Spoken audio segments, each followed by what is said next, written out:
Tony, don't run away from me. I know we're going to ask tough questions. Yes, Come sit. Oh, do you want to? Oh, yes. But you know the setup better than I do. We follow the directions. All right.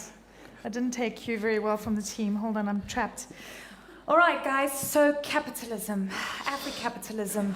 There's a lot to get into, and it's a subject that I'm very close to my heart, very important. And Lady Lynn, I'm going to start with you because you run the Council for Inclusive Capitalism. When I think of inclusive capitalism, it almost sounds like an oxymoron. You know, it's like compassionate capitalism. You know, capitalism for all. And if we look at the state of the world right now, it's fair to say that capitalism has helped in creating a large gap between the rich and the poor. So tell me how you're viewing it. Well, first of all, thank you to everyone who's here, and thank you to CNN for putting this together. It's a fascinating and really important topic, and thank you for including inclusive capitalism into it. And I love that you start by saying it's an oxymoron, because therein lies the problem. Inclusive capitalism, to Adam Smith, who invented capitalism, would have been a redundancy. But you are right. It's an oxymoron to most people today, which is exactly why we fight for inclusive capitalism. And really, it has nothing to do with any woke agenda. Inclusive capitalism is about saving capitalism. Because if capitalism doesn't work for everyone, the system of capitalism is going to go away. You see a democratic socialist coming to power in New York. 68% of Americans, and you think of America as red meat capitalism, 68% say the system does not work for them. The Federal Reserve just said that the top 1% of Americans control the same wealth as all the middle class. Now, you could say, oh, well, let's just get to the 1%. It doesn't work that way. The 1% will come down and will be taken down by the people who will resent the system. And why I love working as I have for so many years with Tony Elumelu is because by coming up with the idea of Afro-capitalism, which I'll let you describe, but essentially it is what the private sector needs to do for society. We are hand in glove with inclusive capitalism.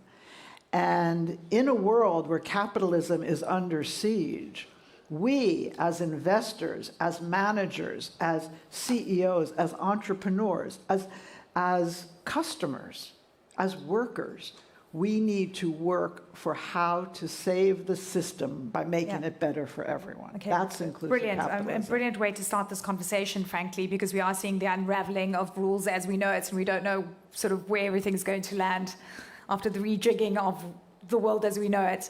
Tony, Afri-capitalism, it was a term that you coined in 2011. And I want you to take me through the thinking and where we are today, because you take so much of your wealth and you invest it back into youth and entrepreneurs. And this is really important because Tony, since you started the Tony Elumelu Foundation, you're focusing on the young guys up and coming. You're giving them $5,000 of seed capital, and it's having such an enormous impact because you're so pro-Afri-capitalism, because small to medium-sized enterprises are the lifeblood, frankly, of the continent. Thanks, Lenny. And Lynn, always a pleasure to share stage with you. And thanks to CNN, organizing this event is quite good at a time that there's a lot of distortion of information on Africa and what's happening in the global economy. So this kind of conversation is very good. And with the audience, I see I think the future of the world belongs to an audience, so it's good. Yeah. Basically, the global economy has faced a lot of crises in the past few decades. Crisis of inequality, crisis of exclusion, and of course, in recent times, environmental stress. And it's against this background that we came up with this whole philosophy and concept of Afro-capitalism. And I must say that it's not African adaptation of capitalism. It's a redefinition of capitalism to address the germane issues that Lady Lynn just talked about.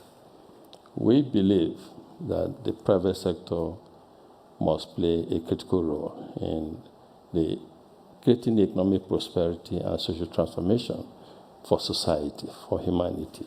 We believe that in the 21st century, capitalism must be centered on community involvement, community inclusion.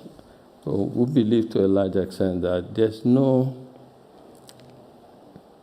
profit and purpose are not at rival. There are no rivalry between both. We need both of them. So profit and purpose. Yeah, they poverty. need to converge. Profit and purpose. Yeah. Are partners, especially in African Renaissance, and talking about the African capitalism in the world today.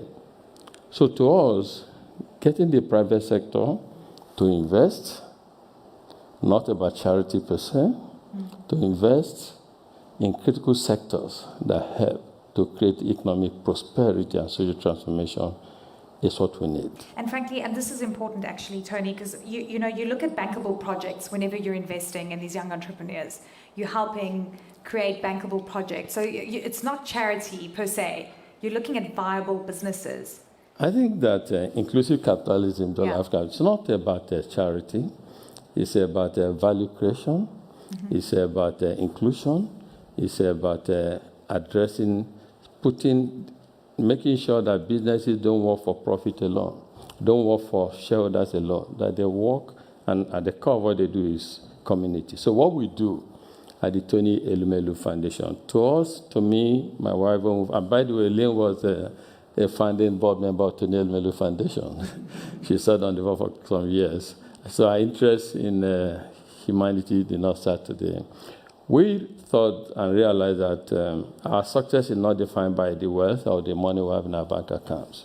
We thought we couldn't be successful if we did not play our own role in helping to catalyze economic prosperity for all on the continent of Africa. But we realized too that we can't do it alone. And that's why we're not going on that journey alone. We go with people. Yeah. We identify young African entrepreneurs. Every year, we provide non-refundable seed capital of $5,000, between 3,000 and 5,000 young Africans all across all 54 African countries every year. And that is Afro-capitalism. Yeah. That is private sector. Because when we talk of private sector investment, it's not just in physical infrastructure, but investing in young people is an investment that helps to catalyze more prosperity for everyone. And that's going to be the secret recipe. And Lynn, I want to go back to sort of this notion of capitalism as a whole globally is perhaps under siege, and that we, could see sort of the dismantling of capitalism as we know it. And I wonder what sort of we're going to be seeing as a new system going forward, and whether you think about it, whether you're worried about it, and how does that then affect what Tony Elumelu and the Afro-capitalists are trying to achieve?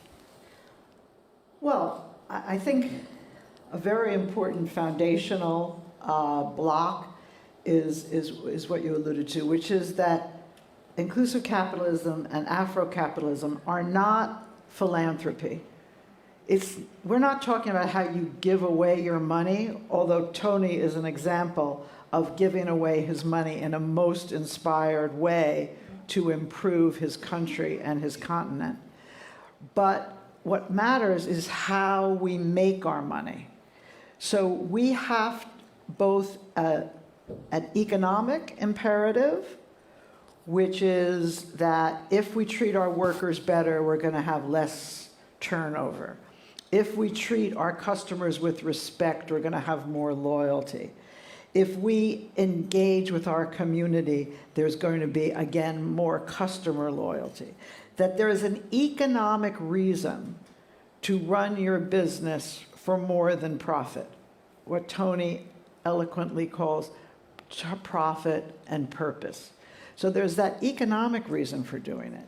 But then there is, to your point, that there's not only the economic reason for our individual businesses, but we have to care about the ecosystem in which we're operating. Because remember, a corporation wasn't invented by God. God didn't create the corporation. We're allowed to exist as corporations because society allows us to. We have the consent of the public. If we ever lose that consent, then it's chaos. So Lynn, I want to interject there because we are starting to see, and frankly, it's the youth, and we've got a youth panel later on today, that are speaking out about the current system and the way the governments are handling, critical infrastructure and services. Are you worried? And you're saying that if the population stands up and says, we're not happy with the system anymore, that it could collapse. Do you think that's a probability? Oh, I think, I'm doing everything I can to make it not a probability. Yeah. It's certainly a possibility. It's certainly not a zero probability. There's some probability that societies will turn away from capitalism. Gen Z today in America, 35% already think socialism is better than capitalism. And you're all invested in Africa. And Africa is really a place that could test the contest between capitalism and socialism. Yeah. And what is America doing? And is America doing it correctly? We know we're not doing it 100% correctly. But the combination of Chinese and American inputs and what kind of system are you going to create? Which is why Afro-capitalism, which is private sector based, where it combines an overall purpose with a profit motive, it's very, very important. And we can't lose that. And I don't think we will, but we could. And that is the risk. And I think that's something that worries me. And I want to ask you this, Tony. We talk about influence on the continent, whether it's economic influence from China, the BRICS nations, a global south versus west. I mean, you guys know what's going on. And Lynn made a very important point. Sort of, is there a cross-section of capitalism and socialism when you look at Afro-capitalism? And how do you think this is going to play out? I mean, is Africa going to be non-aligned when the dust settles? Let me start by saying that Afro-capitalism moves us away from extraction to creation. Yeah. It moves us away from consumption to production. And it moves us from dependency to dignity. Who's going to help us sign the better economic deals then? Who would we be aligning with? Lenny, I think it's all about it's all about long-term interests. The interest of Africa is one that we create local value on the continent. We move away from exportation of raw materials. Mm-hmm. Africa has significant youth unemployment. I call it a betrayal of the young generation in Africa that we cannot create jobs for them. So in seeking to align with powers or economies of the world, developed economies, there should be first an alignment of our long-term interests, job creation, youth empowerment, inclusion. Which of the global economies best offers or helps our attainment of these core objectives? To me, that would define how we align. Africa needs massive investment in infrastructure to transform the continent. We talk about AI. I just came back from a conversation in Riyadh about AI. And my position is consistent. Africa should not even talk about AI when access to common electricity is not available on the continent. So we need alignment with global partners, development agencies, private sector. And for me, it's not African private sector. It's Africa's private sector that does business in Africa. We need to start rethinking, reimagining how we operate on the continent. We need to begin to see, and that's why I'm 100% aligned with the intersection of community, shareholders, value creation, everyone being on table. There's no reason to align with people who come to the continent for the purpose of extraction of raw materials.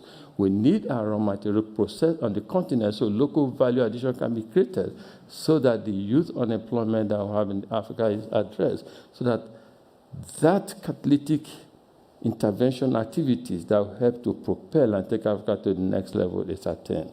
That would define what we do, or who I should be aligning Fantastic. And just on the note on AI, the world cannot achieve its AI agenda without Africa's critical minerals. Now we just need to start processing them on the continent. So that's the next big thing.